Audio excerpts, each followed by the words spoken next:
Hello there, you bloomin' cockroaches, and welcome back to Carvalho Creations, where I show you how to make awesome props and projects of your own.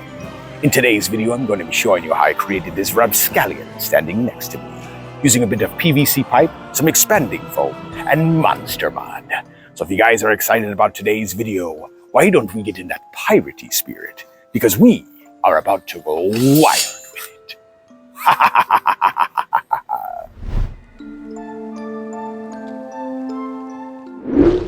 What's up, everybody? So today we're going to be making a Monster Mud pirate character.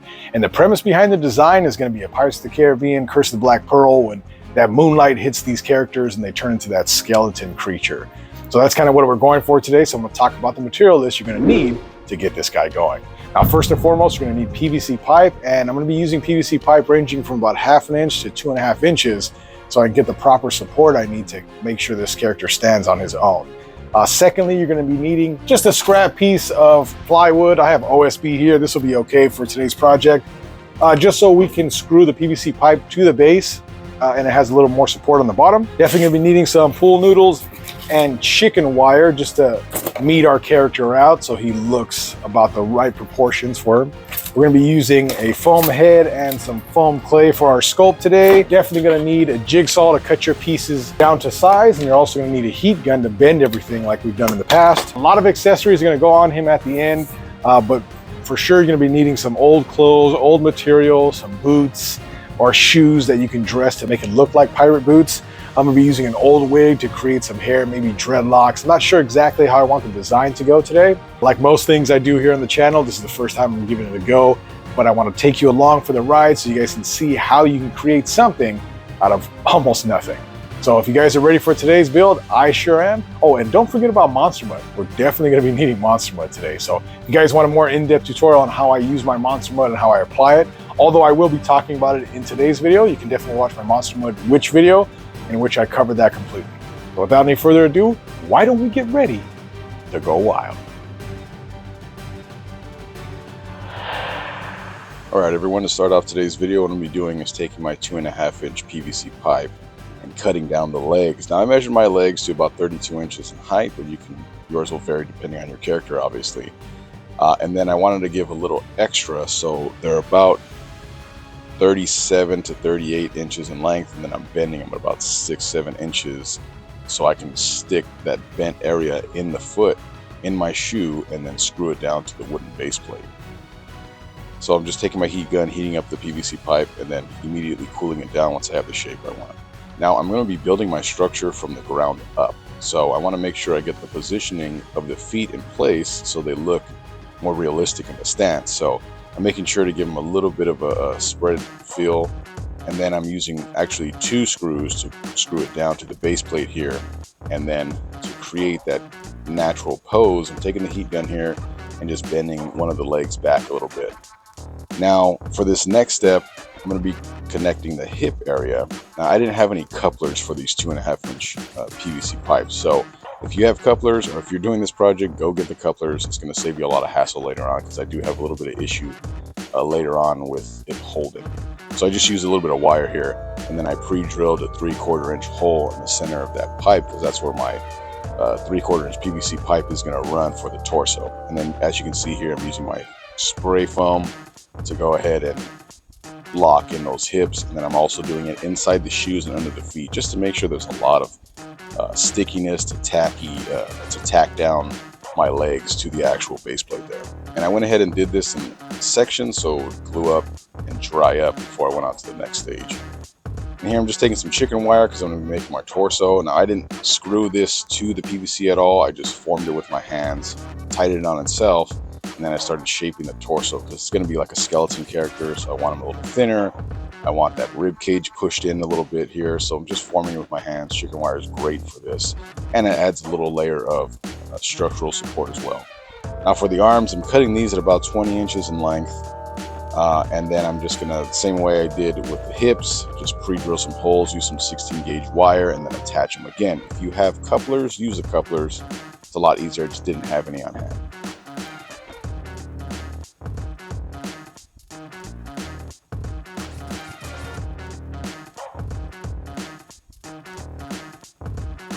Alright, now just to add a little bit more meat to the character, I'm using my spray adhesive and I'm going to be wrapping around the legs. Now I want the legs to remain relatively thin, so I'm just doing one layer of this here.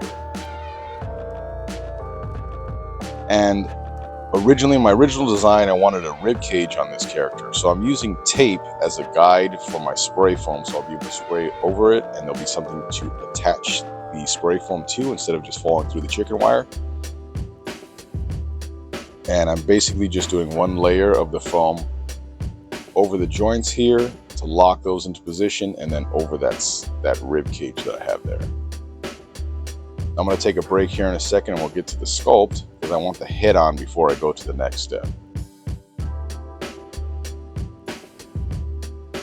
Okay, so before we start our sculpt today, I just wanted to go over how I prepped the styrofoam head. And all I did was took my Dremel and just kind of carved out the eye sockets here and the nose. See that from the side, the nose is gone. And then I filled the jaw back up with more of a bottom jaw, so it'll look more realistic, because I'm going for that skull, that classic pirate skull look. So we got this all prepped. I'm going to be using my little plastic eyes here and putting them in place with the foam clay, but this is the prepped piece, and we're going to get right to our sculpt.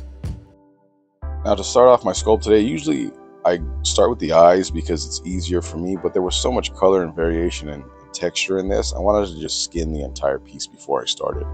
So I'm just taking my foam clay here and I'm skinning over everything so I get a nice basis to work off of. It just visually helps me see the character.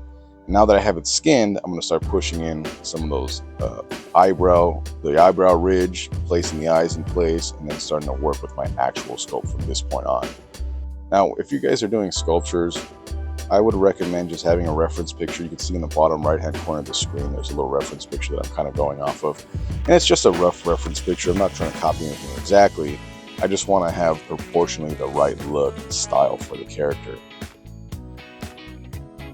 And I also want to mention too, when you're sculpting, like I'll be using a couple tools here to do a little more fine detail, but 80% of your sculpt is all going to be done with your hands. So if you guys are kind of overthinking the sculpture process, it's really just about getting in there and starting to work some of that clay in with your hands. You want to get the overall forms done before you go into the detail. So I always work very broad, just getting the structure right, and then I start to work in the detail here. Now with the foam clay, I've said this many times, it's a great product if you want to do lightweight props. But you're going to lose a lot of detail. It's not something that's going to grab a ton of detail. Now, I've heard from other people that have used foam clay, once it dries, you can go back with the Dremel and carve it. And you'll probably see me do that in a couple of my next videos. But this sculpture is pretty much done, so we'll get to the next step.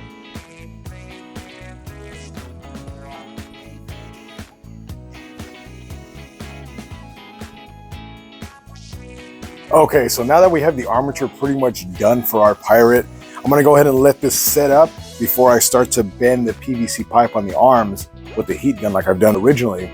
I want this to be nice and strong and sturdy, so when I go to bend those arms, they'll be structurally sound so I can put the monster mud over it.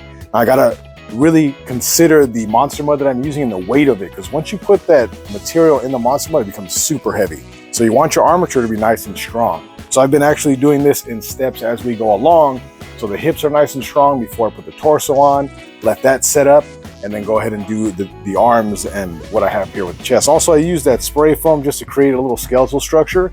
Once it's all cured, I'll probably carve it down to make a nice looking skeletal structure, and then we're gonna paint everything over the top with our monster mud at the end. So for now, we're just gonna let this set up, and we're gonna get over to the hands. I'm just gonna use regular plastic skull hands. I'll probably cut them up because they're rigid and stiff, and I wanna make more character to them, so I'll cut up those skeleton hands, and then we'll glue the fingers in place, and then everything will get coated with monster mud at the end. All right, so let's go on to the next step. All right, for this step, I'm just taking an X-Acto knife and I'm cutting the joints of the fingers so I can bend the skeleton fingers into position. And I'm using scrap pieces of foam just to hot glue that into place and then fill in the knuckles.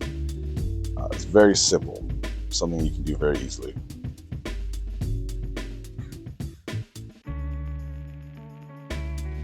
And to attach them, I'm using the same method I did for all the joints here, just 16 gauge wire, and then I'm screwing it right into the PVC. And then again, just to create a little more strength, I'm going ahead and using my spray foam for the wrists. Now that everything is dry, we're going to start the monster mud process in a second here. So I'm going ahead and just using a heat gun to bend the arms into place. Now, one thing I want to mention too is every time you start to create like a little length from your actual body, from your base, the balance of your character is going to be a little bit off. And this is where I started to struggle in this project, because all the weight started to shift forward. So later on, I'll show you how I fixed that. Now here, I'm going in and I'm just cutting away all that chicken wire, because originally I wanted this chest really exposed. At the very end, most of this is covered anyway, and because I had the issue I had, which you'll see in a second here, I had to cover most of the chest anyway. But if you're doing it from scratch and you do it the right way after watching this video, so I go through all the hassle so you don't have to, this will be a lot easier for you, and this will actually make sense. Here I'm just adding a little bit of pool noodle just to thicken up a little bit so it's not entirely done over the PVC pipe. It looks unnatural, so a little bit of meat always helps. And here I'm just taking small strips of my material, dipped it in monster mud, and then creating the skin over the rib cage itself there. And again, just putting monster mud over my entire character.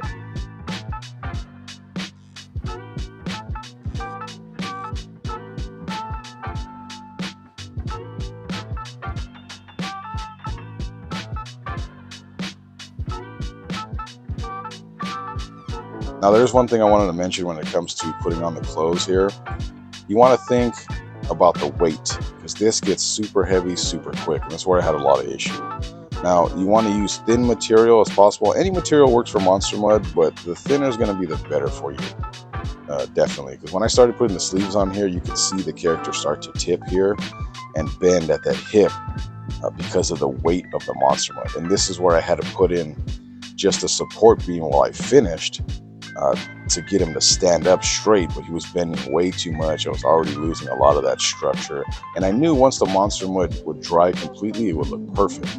But you always have issues when you're making props. There's always something that comes up. One thing too, when you're using the monster mud in this step, you want to get everything to the position you want, so once it dries, it holds. So you can take your time, make sure you map out where you want everything to go, and really push the character and make him look great.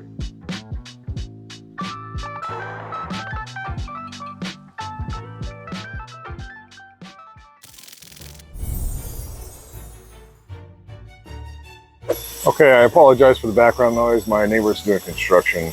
But I just wanted to give you guys a little overall of what we got so far. Now, in the last clip, as I was putting the monster mud on, this dude started to bend and tip over.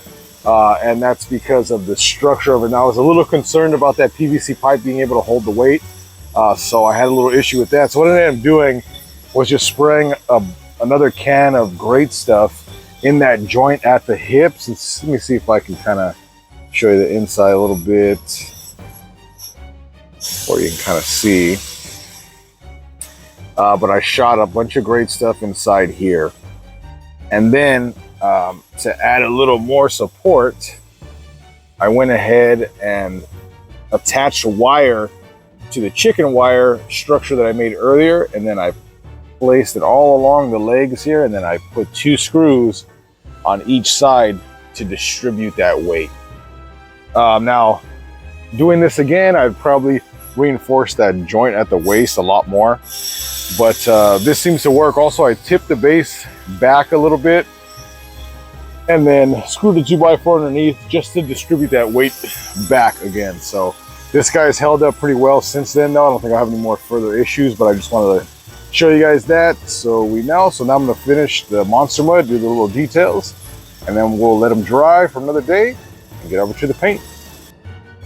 All right, to finish the monster mud, I ended up taking a pair of pants and splitting them down the middle so I can attach that first part in the back here, and then I go back in and attach that front part just to finish off this character.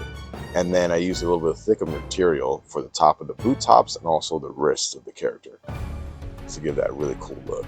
And then we're going to do a sash, a simple like that belt that holds the swords and the gun. Okay, so now that our pirate's all dry, that monster mud's nice and secure. It's been sitting for a few days now. And I glued on a couple accessories because I want to paint everything with a coat of black so everything is uniform in color, so when I go back to do the detail, everything has a nice even coating. So we're going to do that base coat right now, and then we'll get back to the detailed paint. All right, now I'm just going to give everything a coat of black. Black coat really helps because when you go to paint, you're basically going to be dry brushing with an airbrush.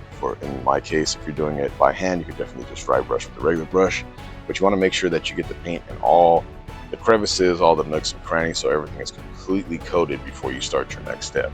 And here I'm just taking my airbrush now, and I'm using like a navy blue color. I really thought a lot about the character when I was creating him and what colors I wanted to use to bring him to life. And I wanted a bit of that traditional pirate look, but I thought the navy blue would look cool instead of like a leather brown or something that you would see in the Pirates of the Caribbean movies. I was thinking more of, you know, pirates are like dirty thieves, right? So they basically take whatever they can. And I thought, oh, he took, you know, one of the Imperial's jackets and put it on, you know, have the gold lettering and all that.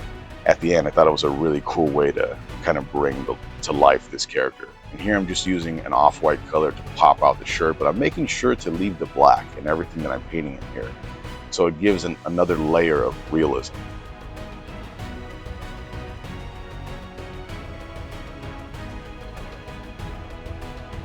Now here I'm using an off-white color to start painting the skull face. I'm going to go back over it with a whiter color. It's not going to be pure white, but just a lighter color to really bring out all the details of the sculpt, the time that we took to make this guy. And the same with this little bird here, just bringing out some of that highlight and bone. Now I'm going back in with that white like I was telling you, and just highlighting the face, really popping out the details. I'm going to stop in a second here and start working on the beard. Now, because this is a stagnant prop, I like to have things that flow in the wind to make it look more realistic. But right here, I'm just adding a pop of color again, like a little sash for his bandana and for his waist, just to give a little more color and depth to the character. But like I said, I'm just going to stop here for a second and start with that beard. Now, all I'm using is a little bit of spray adhesive. I'm going to spray it in the areas I need to let it tack up.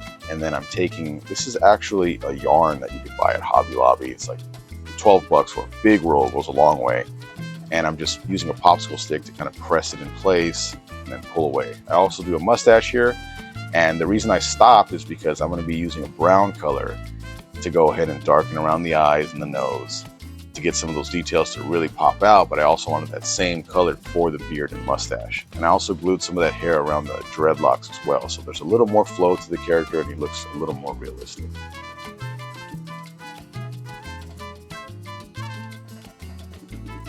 This character was so much fun to make. It's definitely hands down one of my favorite props I've done to date. So this video is pretty much done. If you guys are liking these videos, let me know down in the comment section below. And until next time, happy haunting.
There you are, you scallywags, and thanks for sticking around to the end of our video today. I hope you enjoyed our pirate tutorial. As always, if there's a character or a creature you'd like to see me recreate in the future, or perhaps you'd like to see me make more piratey things, write me down in the comments section below and request nicely, or I'll be making you walk the plank. But until next time, keep building things, stay creative. And don't forget to go wild with it. I'm Gio from Carvalho Creations, and I'll see you next time.